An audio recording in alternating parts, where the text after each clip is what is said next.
from the Facebook earning reports. Day one momentum scalps. Say the earnings report was on February 2nd, and the first day of trading was February 3rd. Okay, Jonathan. Begin with basically Facebook's intraday fundamentals. The average 20-day volume at the time was 35.24 million shares. Off the open and in general, the ARVL on this day for Facebook was 11.4. The 20-day average ATR at the moment was $10.56. And then you can see basically here that we just also have the institutional ownership, 79.1%, which shows that there is a lot of institutional buying and selling. I was going to say a lot of active participants, to say the least. And then also the short float is relatively extremely low, 1.36%. I know a lot of large moves in stocks. You're looking for a higher short float if you think there are going to be large swings to the upside. However, because this is so low, you can't really expect these kind of limit up kind of reactions with this kind of stock. It is a normal blue chip stock that trades very regularly when it comes to the volume. So to me, this is one that you will not see those kind of extreme reactions. So just some overall fundamentals of not only Facebook, but VIX in general. 52-week high on Facebook at the time of the earnings report was 384.33, and the 52-week low was 253.50. VIX on this day opened at 22.63 and closed at 24.35. Basically, the range was anywhere from 22 to 26, give or take. One thing that I look at as kind of support for trading kind of a market name stock, you also want to see kind of what VIX is doing on the day. Kind of shows the volatility. And to me, I think anything over 20 is a good kind of benchmark to show that the overall market is in play on this day. On top of the fact that Facebook had earnings, this was just kind of the overall support to show that Facebook was, in my mind, definitely in play this day. Actually have the earnings fundamentals here for Facebook as well. You can see that the EPS, the expected price was $3.78, and the revenues were $33.44 billion. We did have the earnings report when it actually came out. You can see that we had EPS at 3.67, and then the revenues at 33.67 billion. The overall beat and miss on this was basically that Facebook missed on EPS by 2.91%, and then revenues, they ended up beating by, they were relatively flat, technically in line at 0.7%. Overall, you can see that they missed in EPS, they beat in revenue, they missed in the daily active users, and in the report, they also had a lot of headwinds for the future relating to, I believe it was Forex exchange, competition, etc. Previous day close before the earnings report was actually released was $323, and then actually the day one open was $244.65, which was actually below the 52-week low by about $9. So when you're taking a look at the intraday fundamentals and you're taking a look at the earnings report, just from the numbers, and you're reading through the reports yourself, what is the news catalyst for you to want to trade this stock? What is the very specific facts? What are the very specific facts from the earnings report that get you super excited to be trading this, that create a catalyst? I've got all these stocks that I want to trade. Why should I spend time on this? Why do I think this stock overall is going to be directional? Those are the easiest stocks to trade. Gotcha. Absolutely. So for me, kind of multiple things that I was looking at on this day were the fact that not only was VIX above 20, so Facebook being a market name, thought that with an earnings report and VIX above 20, the market names were in play to begin with. And then on top of that, Facebook was actually gapping down below their technical levels of the 52-week low. And then on top of that as well, the earnings report specified that they had a lot of headwinds coming into the future, which led to lower guidances as well. So let's talk about those headwinds specifically. So here on the analyst emails report, this kind of gives a summary of just what happened with. Before you even get to the analyst emails, just from reading the report, just from reading a summary of the report, what is concerning about this report in terms of Facebook's stock price? Before going into it to begin with, to me, this was one that was technically broken on the charts, and the fact that we had a 20% gap down below the 52-week lows. Okay. Anything else? From the technical standpoint, I think this is just one where I think this is one that, in my mind, does have a growth factor to it. So the fact that Facebook has kind of seen a decrease in growth over the last 6 to 8 months has played a heavy role in the earnings reports and the overall price of the stock as well. Yeah. Okay. So the most important thing that's going on here in the stock is that the Apple iOS changes have materially screwed up Facebook's algorithm. And right now, Facebook has an unstable algorithm because of this. And the numbers that they're reporting are reflecting this.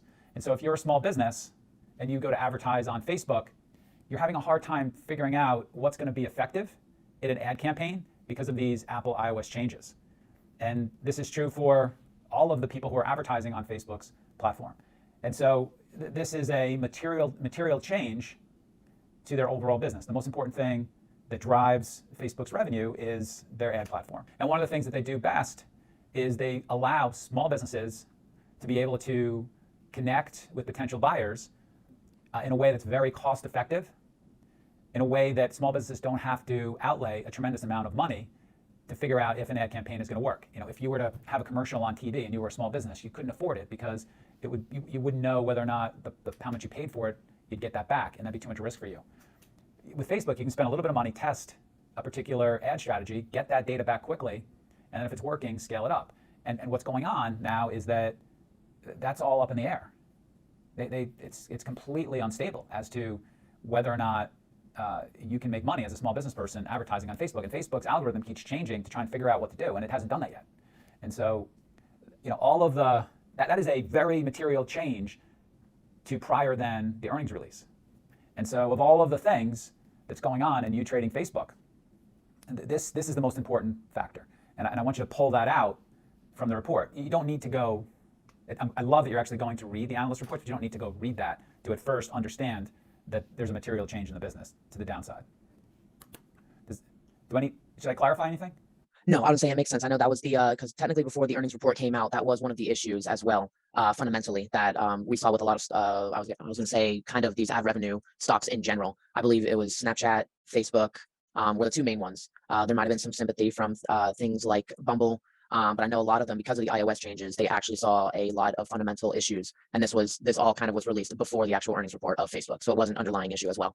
So just kind of going over that, and to kind of touch up on what you're talking about as well, kind of key things that I picked out from it was not only the fact that the iOS changes are having a lot of issues, but to me, you want to see with an ad revenue company, you want to see engagement go up and be able to beat the expectations. And to me, the daily active users came up short compared to the street estimates. And to me, if you're a business trying to grow and earn capital, you want to see that daily active engagement. So to come up short kind of shows kind of a miss there. And on top of that as well, Facebook is a platform that uses more longer formatting videos and advertisements, and they saw a lot of engagement more towards the short kind of platform like the Reels and everything like that. And that's not one of Facebook's specialty. Kind of to give an overall earnings, I guess the earnings season fundamentals. Recently, the day before, we did see that PayPal had earnings on February 1st, and they actually gapped down roughly 20% or 24%. And on day one, they actually saw further downside momentum. So for me, this was kind of more of a supporting factor to the fact that Facebook did gap down roughly 20% or more. And this was just something that we just saw a day or two ago before this day, that there was further downside. So for me, that was just kind of the fact. I know a lot of people are thinking, if you see that far of a decrease in the stock price, is there an opportunity for a bounce? Or do we think we're going to see continuation on day one? So for me, this is just more of a kind of what has happened in the current earnings season, just kind of laying down the actual fundamentals. So kind of made me kind of just have a little bit more extra conviction with the bias of being, for the most part, short bias on Facebook as well. Okay, so for 10 of the variables, intraday fundamentals is one of them. And for where you're at right now, for you to be tracking, to be advancing in your career, you're going to have to get a total score of 90 since you're a developing trader. And so, on a scale of 1 to 10, if I were to give you a score for intraday fundamentals, I'm going to give you a 10 out of 10. And the reason for that is I really liked how you included VIX. I really liked how you included the analyst breakdown after earnings, and you went and did the research on that.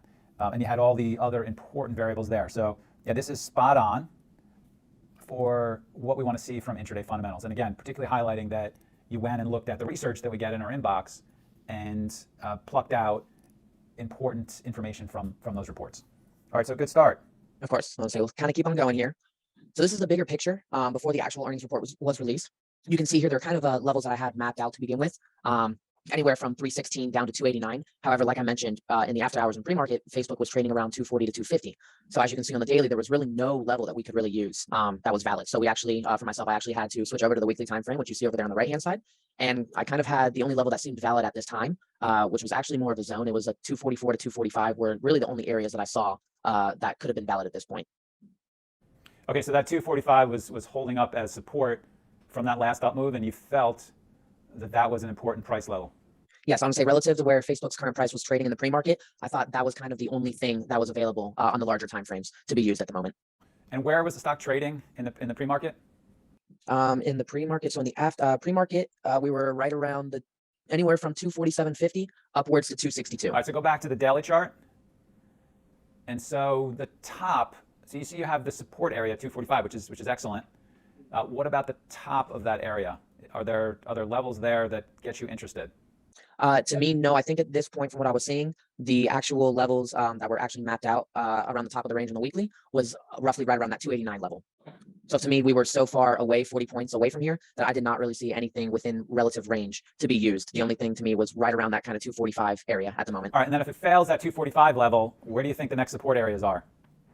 If we fail at 245, I was going to say more towards down into like the 230s. Okay, good. And I'd like to see that in your bigger picture. I'll say probably could have added that right around, I think if I'm not mistaken, right around here. which probably would have been right around the 230 area. So the bigger picture is where the overall market is and where the overall sector is. So, what are the levels for the overall market? Where's support? Where's resistance? Is this part of an ETF or a sector that we can measure as well, that we can find important technical support and resistance levels? And then, what is driving the overall market mostly? And so, right now, as an example, interest rates, inflation. So how much is the Fed going to increase rates? How high is inflation going to get? And is inflation temporary, or is it here to stay? Or how long is it here to stay for? And then also the war between Russia and Ukraine are the big picture items for right now. And so that's you want to make that a part of, that's what the bigger picture is. That right there is longer term technical analysis. So when we think about technical analysis, we want to know where are the longer term support and resistance areas, and then where are the intraday support and resistance areas for technical analysis. So these slides are under the technical analysis breakdown and not the bigger picture breakdown. Does that make sense? Yes, sir. And as I say, I think the one thing I tried doing was I realized that I had a lot of slides on this, so I think I didn't want to try to clutter or put too much in there, and that's where I ended up just kind of micro focusing or tunneling onto the actual Facebook levels versus going in the bigger picture. To me, I was thinking about it more along the technical analysis part of it versus the actual fundamental side of the bigger picture as well. Well, do you talk about the bigger picture somewhere else then in the presentation? I don't believe so, if I'm not mistaken. Yeah, so I just want you to be thinking systematically, of course, through these 10 variables, and I want you repeating that process because these are the things that most move stocks.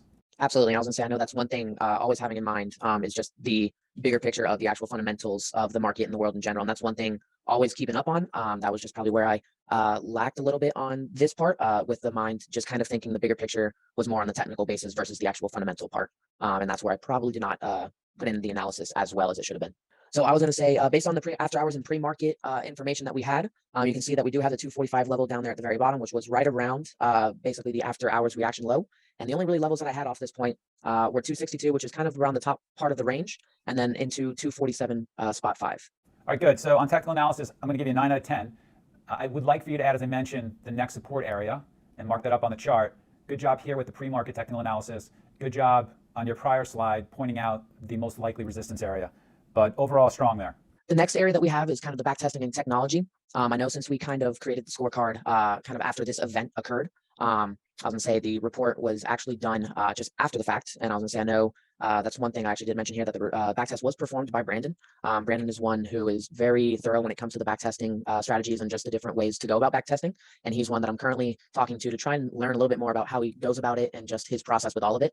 But you can see here from the backtest, there were actually two occurrences or two different backtests that were run for Facebook. One of them was when, or just looking at the overall prices of Facebook on what happened when there was a 10% gap down or more. And then on top of that, also a 5% gap down or more. And then you can see here that there were only two occurrences over the last 5 years where Facebook actually gapped down larger than 10%.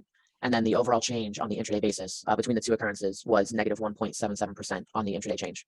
And then from the, I would say the 7 occurrences on the 5% or more gap down, you can see that relatively there was no kind of edge or kind of backtest that was actually vital for this. The intraday change was relatively flat. So these were the only two backtests that were run. And you can see kind of that the overall picture kind of leans more towards the probabilities of Facebook ending lower on the day due to the 10% gap down versus kind of being relatively flat on the 5% or more gap down. Are those your slides on technology?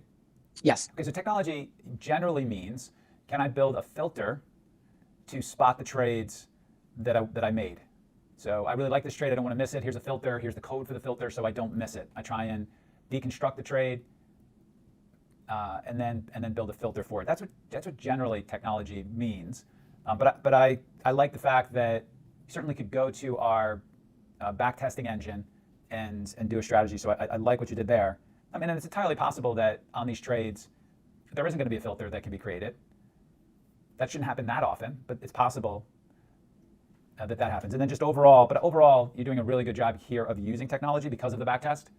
And so we're gonna give you a 10 out of 10 on that as well. I think the way to go about it in general, I think for this example, I know in general the way that I would like to go about it is whether it be through market views or alerts to kind of get you into that kind of stock selection in general. But I think it was a little bit hard, I guess, kind of using that kind of technology with this trade, just because it was one that was basically in front of my eyes and technically one of the main watches for the day. So I think unless it would have been something to where I ended up looking away from and changing different tickers and then had like an alert system or a market view up, But for the playbook actually being relative to Facebook, I thought it was a little bit hard to come up with the actual technology part of it besides the back test for the actual ticker itself.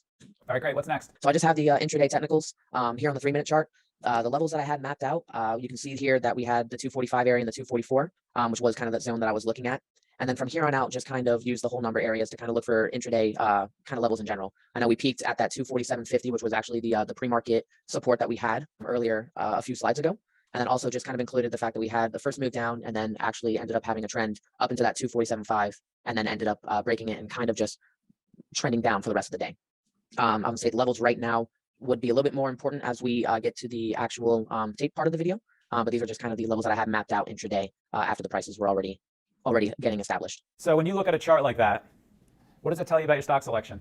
Off the open, good. From then on out, I think I would have not liked to see as much of a move up. However, it did kind of go to retest the 247.5, which was the pre-market support. So we did break down below and then just go to retest it and then trend down all day. I think depending on what kind of trader you are, I think there's a lot of opportunity here. I think after about 11 a.m., I think it shows that we had roughly a 10-point move, which is almost an ATR, give or take. So I think after 10:45, I think it was a little bit better. I think being down 20% more, it was a little bit choppy on the day in my mind. I thought it did provide opportunity, but I think overall, stock selection was okay, but did provide a lot of opportunities in different times of the day.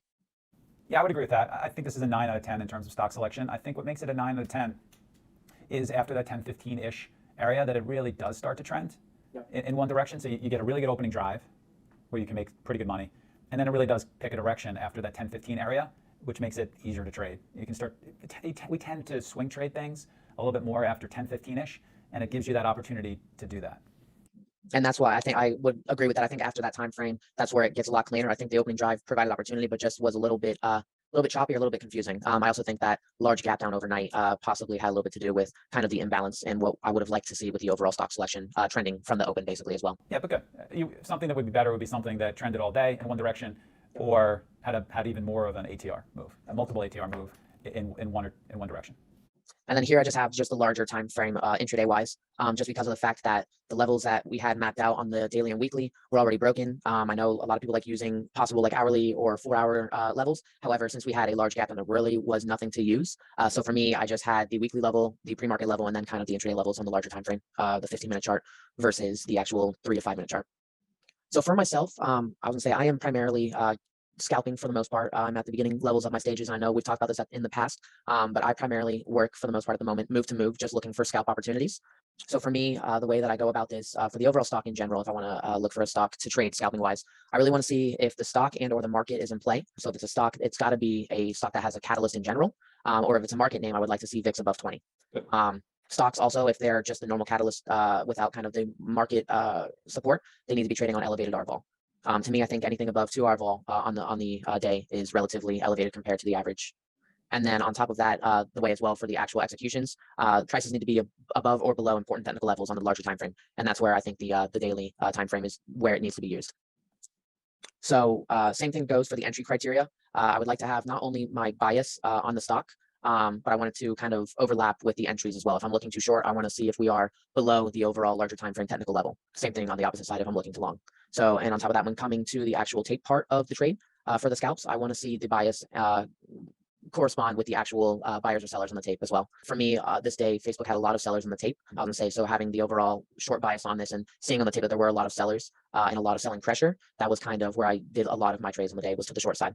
And then as well, ended up from the actual tape reading, kind of picked up on something, and it's also kind of just a lot easier, or just kind of in general easier to see, is basically just using the whole number levels as well intraday for either entries or risk off areas. I don't know that I clearly understand your trade strategy here from your explanation, but I'll wait for the reading the tape that you'll show us to maybe it'll make more sense. Yeah, I would say it's for the scalping kind of criteria. For me, I guess it's more based on the actual levels, and then just having the support of reading the tape for buyers and sellers. And I would like to see the actual levels or buyers or sellers step up, kind of going with the actual momentum. All right, and I guess you'll show us that in the reading the tape examples? Yes. I know this was one of the days where the tape actually, I kind of had that aha or kind of click moment where really, I mean, it's for the developing trader, the easier ones to go about are the tape decrementing, basically just certain levels. And that's kind of the one thing that I realized on Facebook on this day was that the tape actually provided opportunity at the whole number levels and then the key levels as well. And the reasons to sell for the scalps, basically sharp movements away from the entry price for quick profit taking. And then if the level gets supported or stuffed, depending on your bias, you're looking to get out of the position for a quick loss. And then, for instance, if we do end up breaking away, but not relatively as fast as you would like to see on the level, and then we get back to it, almost for a break even type of trade. This is one where I actually had Facebook. I was scalping it for the most part throughout most of the day, a little bit off the open, and then also midday, and then into the late afternoons as well. Let's do one of them. All right. So a playbook trade is just one trade that represents a particular trade. It's not like a full day of trading. And the reason for that is we want to be very specific. That's how you build edge. And different scalps can actually have different names, and they can have different variables. So let's pick the best one, if you remember. So for me, I'll go with the actual, I'm pretty sure it was midday into the afternoon. It was actually the breakdown of the 240 level. So it was a tape decrementing trade. The level to begin with was 240, and you saw a lot of buyers sitting at the 240 level. When you say buyers, you mean there were a lot of people stacked on the bid? Yes, a lot of buyers were stacked on the bid at the 240 level to the T. There were more buyers stacked at the 240 level than you had seen previously? Yes, sir. By a lot? Yeah, but I think if I'm not mistaken, it was 1,600 orders stacked up twice on the tape at the 240 level. And then you just see the tape get decremented relatively quick, and you see the sharp move down below 240. So we're kind of trading around the 240 level at the moment. So I think it comes up in a second. We're around 7 cents away, 5 cents away. We're really just trading around 240. I think we end up going back up a little bit right before to 241, if I'm not mistaken, or 240.50. Oh no, double checked. It was actually right here. So as we get down into the 240 level, I'm gonna try to get it real quick. So at 240 on the bid, you can see here that we have a large stack of orders directly at 240. I was gonna say, and they're all lined up at 240, anywhere from 1853 down into, I would say the 565 are the ones that are reasonable to me. I know on average you see about 99 or 100, so the 125s aren't as impressive. However, it's the fact that you have anything from the 565 up to the 1853 stacked at the 240 level to the T. Are you duplicating with NSDK, all caps, and lowercase NSDK? I mean, is that just the same represented in a different way? EdgeX is the same, ARK is the same, BATS is the same. I don't necessarily think so. I know that's one. I know I have the the level 2 set up. It was actually the template given from Armon and Nano. So I don't think it would be duplicated. However, that is one thing that I could look into to see if it actually is or not. Looks like you've got the same information I twice. think it's the same information. Okay. Because I'm actually seeing that with the, it's not something that I normally see, I don't believe. Yeah, maybe I'm wrong, but check that.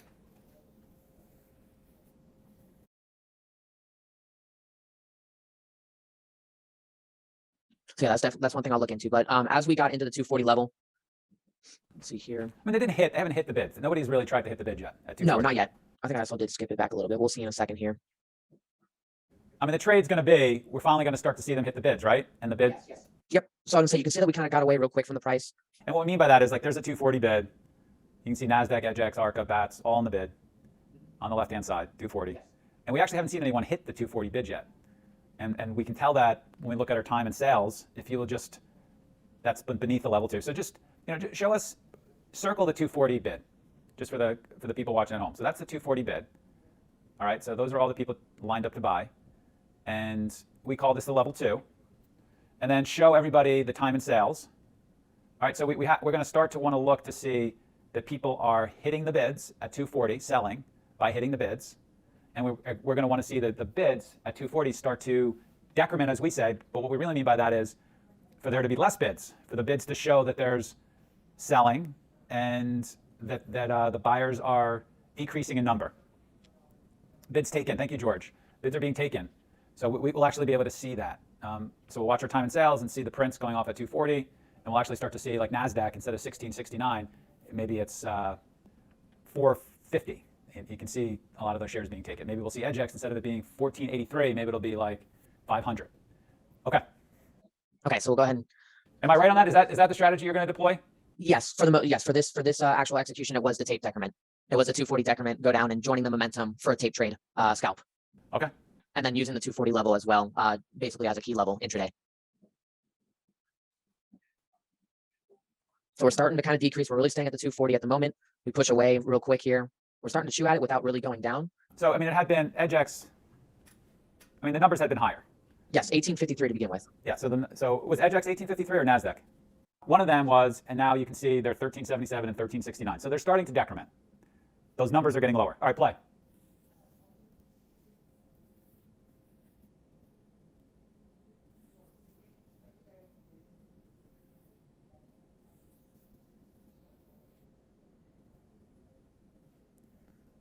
All right, stop.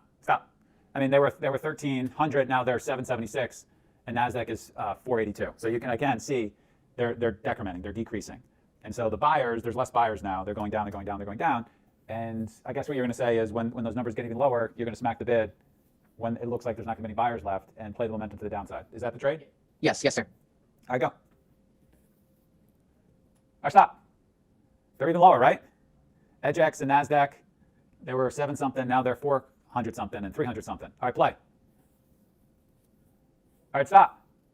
Now, they were 400, now they're 200 something and 178 something. All right, play. All right, stop. Now there's like almost nothing left on the bid, right? Yes, sir. EDGX is gone. EDGX is gone. Nasdaq is now 8. It was 1,800 or something. Now you've really seen these decrement. You've seen them get smaller and smaller. All right, let's see what happens.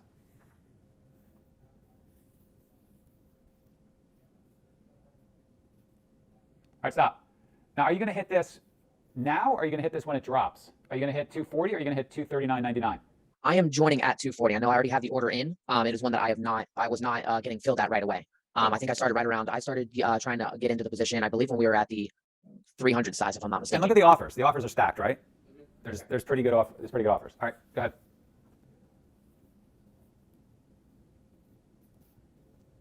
All right, stop. Anyway, so how much was this down at this point on the day? We opened at 244.65, so it was only at the moment about $4.50 to $5 down on the day. So you can hit the bid. So you could hit the 240 bids there. Yes. Okay. To me, the intraday ATR was right around $11. So we were only half an ATR down on the day. Okay. From the highs, I think it was only $7 down. All right, it goes down immediately 50 cents. Let's see what happens.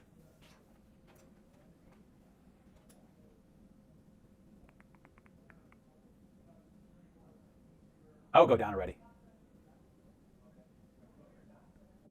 I'm trying to remember if it retested first and then, or if it actually went down all the way completely. No, 50 cents there.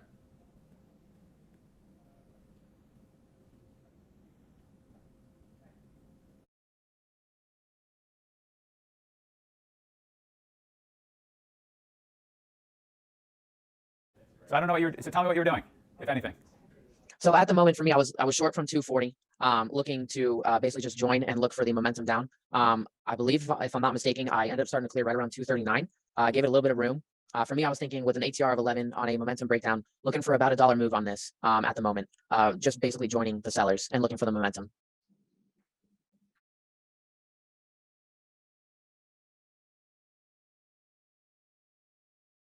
I mean, you did have a trade decision there at 39.50 for the true momentum trade, for the true momentum scalp. That first time I couldn't really get below there.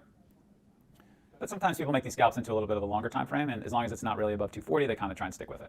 Yep. And I think as we got down to 239 here, you can see there are more buyers trying to step back up. Yep. And I believe they get flushed out as well, if I'm not mistaken.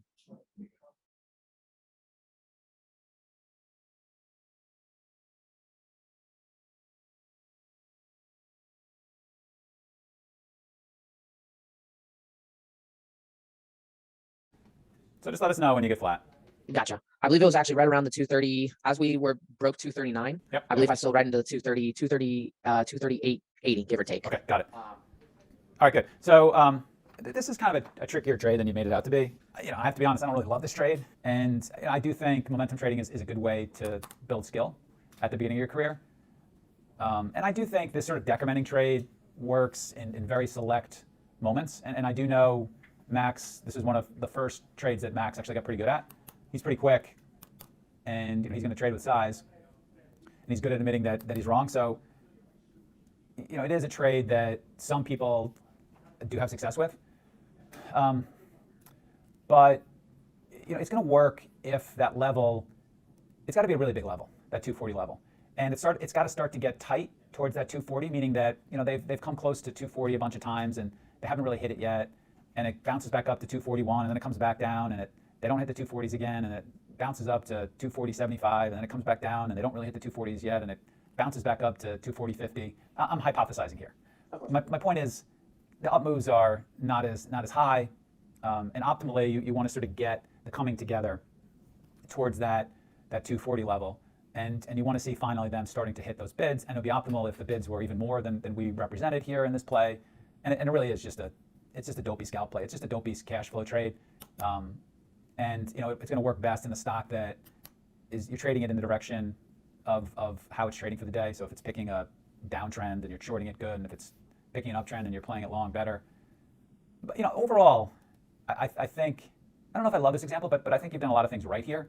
And I think looking for some momentum trades can really, really work. And I thought you did a good job just being simple and clear about what you're doing with this trade. Sometimes people say, oh, I'm making a scalp trade or momentum trade, and then they're not really making that kind of trade. They're making some other trade, or they're making a longer term trade, and they kind of don't know what you're doing. So I appreciate the clarity of your thought for what you're just, I'm just trying to scalp around, momentum trade around at a stock that's in play, and that's what I'm doing, and I'm looking for spots, and I'm picking my spots. I think that was pretty good. But I do think you wanted to sort of see the bopping from 240 higher to be for a longer period of time. I think you want to see the support at that 240 and bopping higher to clearly be diminishing. I think you want to pick your spots even better, because there's going to be plenty of times where you hit this thing at 240 and the damn thing goes up to 241.5 and you can't get out. So if you're not super selective, the spread in this thing could be $1, $1.50 as it is. But yeah, momentum trade is a very good trade to learn. And whenever you're at a level that's super significant, those momentum trades are going to work best. Absolutely. And I was going to say, I think on the tail end as well, once we kind of, to me, what stood out was just the amount of buyers on the bid at 240. And then breaking down, I think I actually did reshort back into 240 as well, which we can see on the executions. But this to me was just after watching the stock, this was kind of the first moment where the tape actually looked intriguing, just because of the amount of size basically throughout both the bids and the asks as well. Yeah, so you did a great job displaying the reading the tape. That's a 10 out of 10. Really great job of recording it and showing it to us. For your trade management, I actually liked where you got out of it. I thought you did a really good job getting out of it for the scalp, where it was likely to go back up again. And that strikes me as a 9 out of 10 for this example. The trade strategy, meh.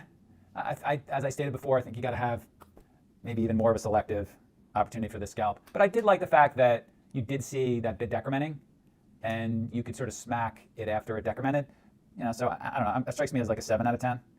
I do think you're going to need to see less. You're going to need to see more time, as I suggested before, and a much clearer level that 240 is a level. All right, what can you do better? All right, yeah, and I was gonna say, I know the way that the playbook that I kind of designed it was more on the thesis part of the trade, and the way that I've just been trading is just move to move on a lot of things. So I did the trade management based on all of that as well. Yeah, In review, I was overall happy with the performance on the day. I think I made 1.2 stops, daily stops on throughout the days, just scalping it. I did have a few losses as well, which were resulting from myself taking shorts above. Okay, so two things. So one thing I'd like to improve on, you write, would be to cut out the aimless or unnecessary trades. When you're doing your trade review, the next sentence is, this is how I'm going to do that. Okay. A very specific solution follows the observation of what you can do better. Okay? I find that the aha moment on the tape should look like for mental breakdowns at key levels. I may have been quick on profit taking, but these were mainly tape trades. I may have been quick on profit taking. Here's my solution. That's the next sentence always. Okay. Just actually being able to show the work on how you're able to improve versus just reviewing it. You do a good job observing what you need to improve. The next sentence has got to be the solution. Absolutely. So we're going to give you 7 out of 10 on your review. We'd like to see solutions next time. Overall, the diligence of the presentation was excellent. It was a 10 out of 10. You put a lot of hard work into this. You took it seriously. Very, very strong. So we're going to give you a recap on your scores. So on stock selection, 9 out of 10. Good job there. And remember, you got to get 90 out of 100 to be tracking towards you making progress at this stage of your career. Big picture. Well, we're going to have to add the big picture next time. So we'll do that. Trade strategy, 7 out of 10. Intraday fundamentals, 10 out of 10.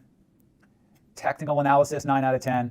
Reading the tape, 10 out of 10. Trade management, 9 out of 10. Technology, 10 out of 10. Review, 7 out of 10. And diligence of presentation, 10 out of 10. So next time, let's add the big picture, and you will be tracking towards where you need to be, but without it, you're not. Absolutely. And I think that's where I, just from going over the playbook with you earlier, just talking about how the concept of what I was looking at for the big picture versus the actual fundamental part of the big picture. For me, it was just getting the big picture wrong and tunneling in on the big picture in terms of technicals versus the actual fundamental of the overall market and just kind of world aspect as well. Play is a trade setup that I get excited about. Living on the West Coast, I've been trying to create simple playbook setups that are high risk reward with less pre-market planning. As I'm here in Washington State, the market opens at 6:30 a.m. This playbook is inspired by working with fellow interns, one being Brian, helping me understand the edge and sector rotation, and Joe, who helped me interpret where the edge is in this trade and how to properly control risk. This day is June 24th. For the past 5 days, the tech sector has been leading with unusual strength. So after 5 days of strength like this, we'll be likely to see sector rotation, which is a movement of money invested in stocks from one industry to another as investors and traders anticipate the next stage of an economic cycle. And these cycles usually come in 4 stages. As we see, there's a market bottom, a bull market, a market top, and then we see a bear market. I'll say the big picture. So SPY was consolidating with a range. It wasn't able to break over the 314.60 level as it acted as resistance multiple times. And this was because maybe that there was another wave of coronavirus coming in, some negative economic news, but we just weren't able to make another move higher. And then for this day, market internals, for the morning session, which this trade took place, I'd say about 80% of the ticks were negative. VIX was moving higher, and ADD was moving lower. So there was a lot of bear market. All right, here's the criteria for this setup. So you want to see the stock breaking out to all-time highs. And when it's breaking into that all-time highs, you want to see it on weak or lower relative volume. This has edge because it shows that there isn't interest by the institutional buyers or the smart money. And basically, I see the smart money as investors, central banks, funds, other financial professionals. It's usually the group that's heavily moving the market up and down. Another piece of criteria is price must break low a day on the second day, and that's where your entry is. And this has edge because longs will be trapped from the previous days, likely like the breakout traders trying to play the break into all-time highs. Another part of the criteria is you want to see selling volume into the break and after the break. This is going to have edge because institutional will be liquidating their stock at all-time highs to take profits, and longs are likely to be place their stops at the previous low day.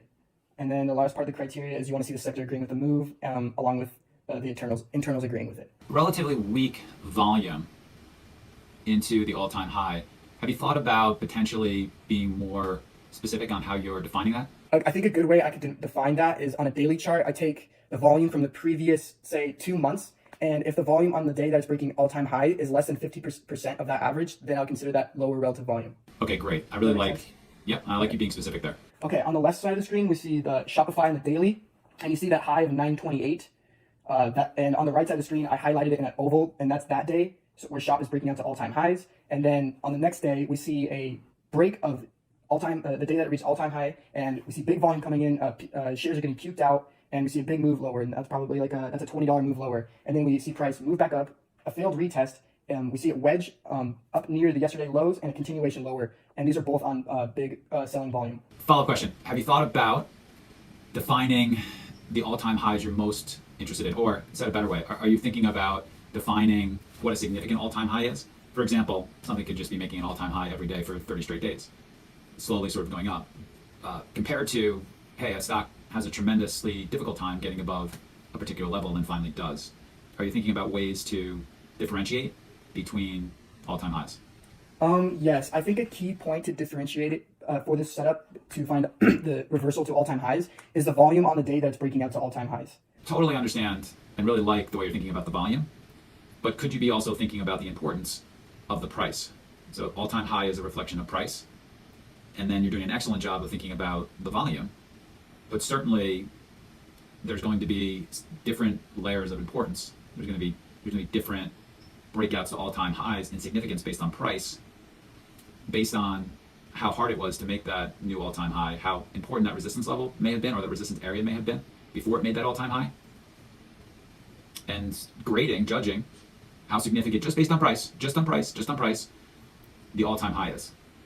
And maybe you haven't thought about that yet, and that's fine, but maybe we'll agree to give that some thought. Yeah, that's definitely something I have to think about, but I understand, that makes sense. Okay, Thank you for that. Here's the trade management in the trade, in the Shopify trade. So we see that opening drive lower, just shares getting puked out, huge volume, and then we're gonna move back higher, right up to VWAP, and price starts to wedge, and that's why I wanted to put my first entry, risking the previous high, which was around 905, right above VWAP, and I was looking for a one minute candle to close. My reason to sell within this trade is because price got down to that 885 support, and I was seeing buyers coming in on the tape, and I really just want, this is a very highly priced stock, so just a couple shares can go a long ways. But I definitely, looking back at this, I should be holding a small position just in case there's another move lower. As on this day, I remember that SPY was continuing to move lower, and this was a definite catalyst moving along with SPY. But I should be looking for a higher low to take off my last core position, or my last small position. And then here's some other recent examples within the last 20 days of the same exact setup. Here we have Apple. This is one of the first times it was breaking out to all-time highs, so we see a big gap higher. And then on the next day, on the day it was breaking out to all-time highs, it didn't really have that volume that keep pushing it higher, so it needed that pullback to find more buyers. And we see that on the opening drive, so Apple creates a range, and then it breaks below that yesterday low and has a continued move lower throughout the day. Same thing. Nvidia breaking out to all-time highs. We get a break right on the first candle of the day. It gets bought back up. We get a failed move higher, and then we get a break down and retest, and it continue to move lower on elevated selling volume. And then here's another example, also on Apple. We get a breaking up higher into all-time highs.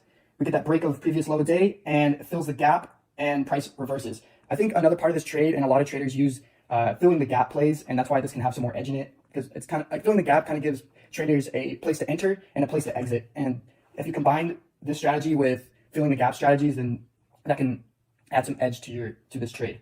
Yeah, I really want to highlight that elevated volume. If you circle that again, I really like how you're adding that as one of the variables you're seeking to see to confirm the trade. That's terrific. And really what you're doing right there is, you have a thesis, right? Your thesis is, hey, if something on low volume puts in an all-time high and then gets below the low from the day before, then this trade is going to fill in the gap or go down or something like that. That volume that's coming in is confirming your thesis is correct. There's more people who are agreeing with you, which is always what we want to be doing in markets. We're not that concerned. We're one player in the marketplace. You're one person in the marketplace with trillions of dollars being slung around every intraday, right? So, hey, if I can get some more people on my team, if I can get some more people voting that I'm right, if I can get some more people on my side, I can build trades that's going to make my playbook stronger and my career more sustainable.